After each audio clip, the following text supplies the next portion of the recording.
So this is me, a 43-year-old Dutch woman. I'm a mother of a 17-year-old woman, a daughter. She thinks she's a woman. I live in the city of Utrecht. I have a good life. I have friends. I live a prosperous life. I have no hunger. And I remember the 24th of August of this year as the day of yesterday. I was looking at the news, the 8 o'clock news, and there was the first item was about the guys that were honored because they made sure that no terrorists in the tallies had the opportunity to attack. But it doesn't work.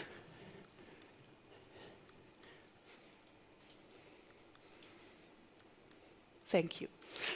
And the second item was about the refugees, and I was sitting on my couch. And I also read the newspaper in the morning, and I felt numb. I must be honest. I was looking at it and I was like, all right, more refugee news. This is the people at the Serbian border. And there was another item about the people from Syria who came with the boats from Turkey where I went on a holiday. And I was sitting on my couch. Must be honest, I stepped away and I took a glass of wine. And I was in my bed that night. And suddenly it hit me. What if I was a 43-year-old woman living in Syria with a 17-year-old daughter? Would I also be like this? What would I think of this 43-year-old woman in Utrecht doing nothing, having this prosperous life? I would flee myself. So I slept bad. I felt bad about myself being this numb nobody. So in the morning, and I thought, what can I do? Giving money was too easy. So in the morning, I put a post on Facebook. I asked my friends, what can I do? Do you have ideas how we can help all these people that are coming in? It's the biggest shift in refugees since the Second World War. And everybody was saying, I feel concerned too. I really feel bad, but we don't know what to do. Give money. That's easy. I thought, that's too easy. Nobody had an idea, but they said, if you have an idea, we'll join you. And a friend of mine, Jacobi, she said, let's call tomorrow and make something up ourselves. We have to do something. So we did.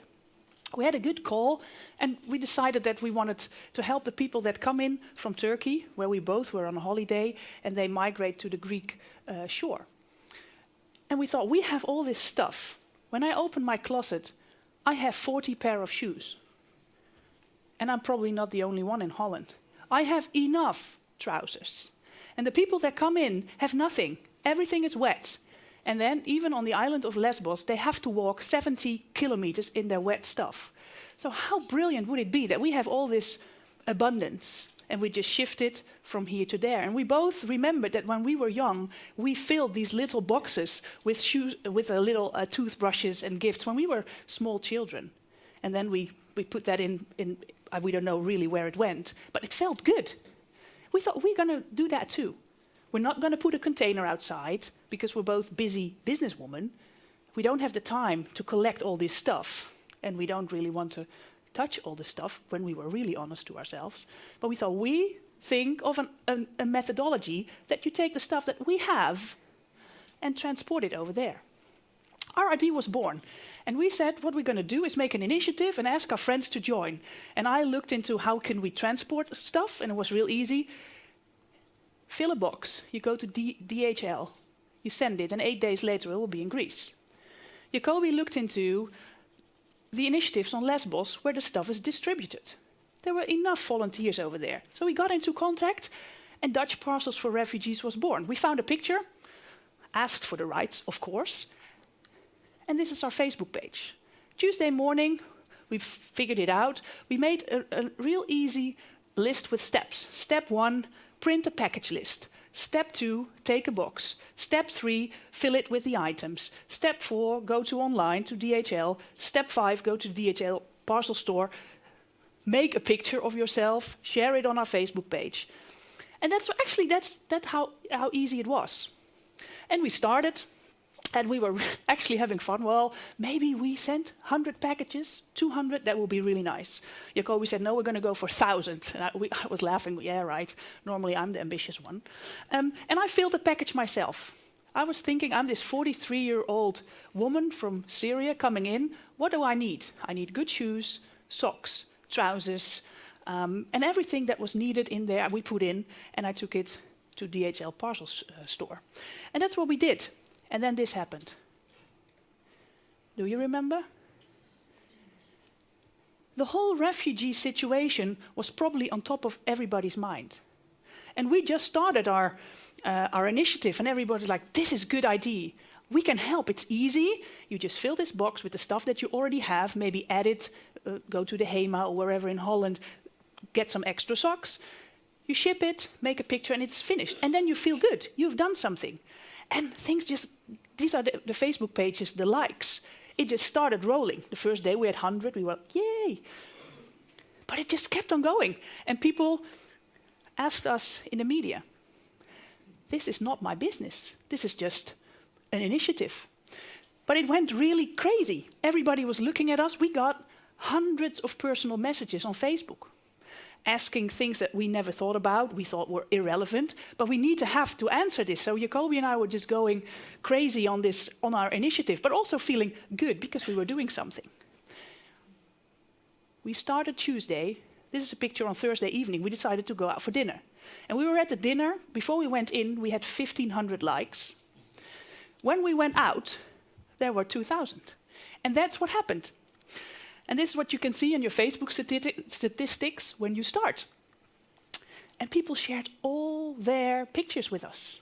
I'll show you some of them. But people really like to help. This is a woman who was having her birthday party, but she said, I don't want gifts. Please bring stuff that you don't need. It's on the package list what they need in Lesbos. And we'll fill boxes and we'll send it. And that kept on going. This is a little girl who put all her savings money in. And she shipped her own stuff together with friends. Also, people had really good ideas how our idea would be better. We should have a container outside because it was stupid, everybody going to DHL with loose packages. That was really stupid. But also that DHL was making a lot of money on us. Well, social impact. DHL said, it normally is 28 euros, we'll lower the cost. We didn't have to do anything, but the social impact of everybody that followed us called on DHL, and they lowered their cost to 22 euros, and we got a really good connection with them. This is actually one of my favorite. This little guy standing proud with his 2 boxes that he filled, and what is really good is that we got a lot of personal messages on people that say, what we also did in our family, have a really good talk together on what it means to be a refugee. Not only helping, but also being aware. And then on we went. But how many parcels were going to Lesbos? We had no idea. So DHL had a look, and we saw that in a week, more than 500 parcels were going that way. So we were a little proud. But then we got a call from Lesbos who says, how many parcels? 500? You have to stop. We cannot handle that. And Jacoby and I were very, very sad because we thought we created a monster. We cannot stop all these packages. They are already on the transport from us to there. We cannot stop it. What should we do? In the meantime, answering all these messages, having more packages. And we said, we have to be honest to the people that follow us. So we said, there's a break. Please, people, hold your horses, pack your stuff. It's still needed, but it's not easy to distribute. Because on the islands of Greece, there's only volunteers. There was no professional help. And people were actually really empathetic with what we said. That was nice. So they said, should we stop? And we were like, no, that doesn't feel right. But please keep your box. And they did. This is a school on the island of Texel. They were just packing and packing. And we were like, we really need a new destination. Because if we cannot go to Lesbos, but there's much more places where you can go.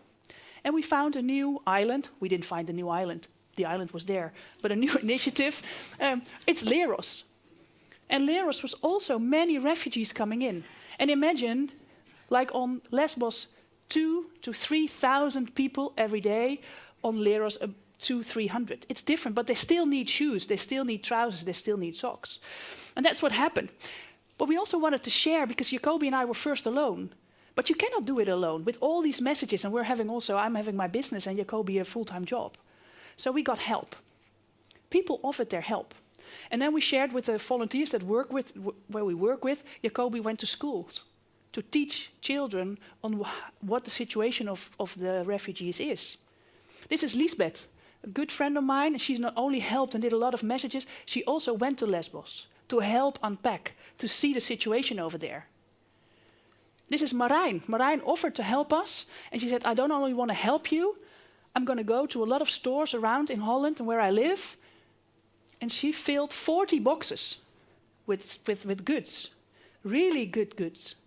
But she didn't have the money. And then we said on our Facebook page, please, can somebody fund a box? It costs 22 euros. And in one day, all the boxes were sent. And Marja was this summer on a holiday in Lesbos. And she asked, will I notice anything from the refugee situation? No, the travel agency said, no, you won't. But when she was on the coast, many of those boats came in, and she helped, and she was touched. So she decided also to help. So then we were a team. We synergized on our simple ID, our social path, packed with compassion. And all these pictures were put on our Facebook page. People really wanted to share that they helped. Companies started. You cannot send children, they have enough.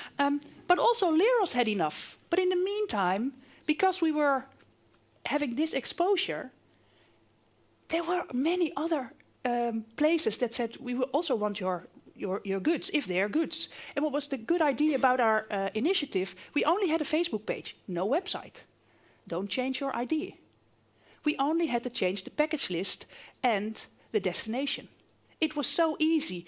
And then a friend of Lisbeth was at Athens, at the Salvation Army, and they said, can you please send your stuff to us? So then we went from Lesbos to Leros to Athens. Not two destinations in the same time. It's not we, but we distributed the IDs, and it was important that the goods that came had to have a good landing. People started to pose with their packages.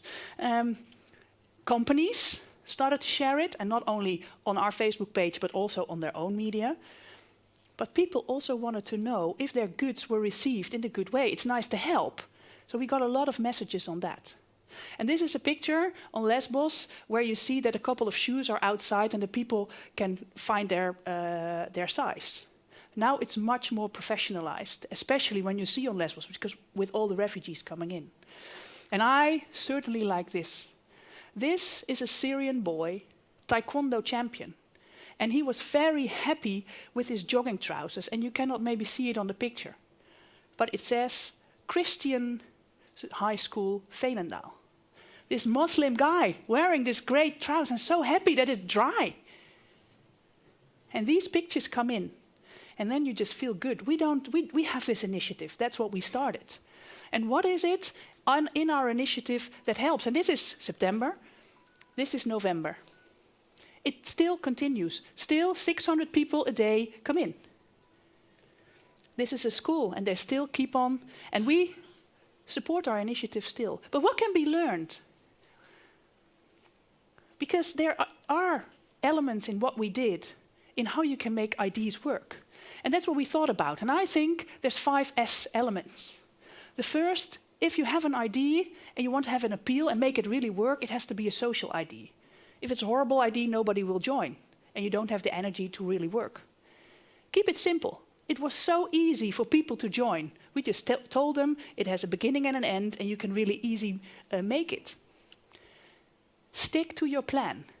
Everybody has other IDs. Of course, you have to be flexible, because when things happen, you really have to look and that it works in the right way. But when you have a plan, stick to it. And don't make too great alterations. Synergize, work together. We worked really nice and good with DHL, but also with all the women and all the people that helped us. And share success. When you see the pictures of the refugees who wear the clothes, it helps. It motivates yourself, but also that the people could share it. And that's the thing. I'm a 43-year-old woman. And if I can do it, you can do it. So when you have an ID, whether it's in the business place, whether it's in a social environment or in your private life, take these 5 S elements and bring your ID to life. And that's what I want to ask you. An ID in your head is nice, but an ID put into action makes the world a better place. Thank you.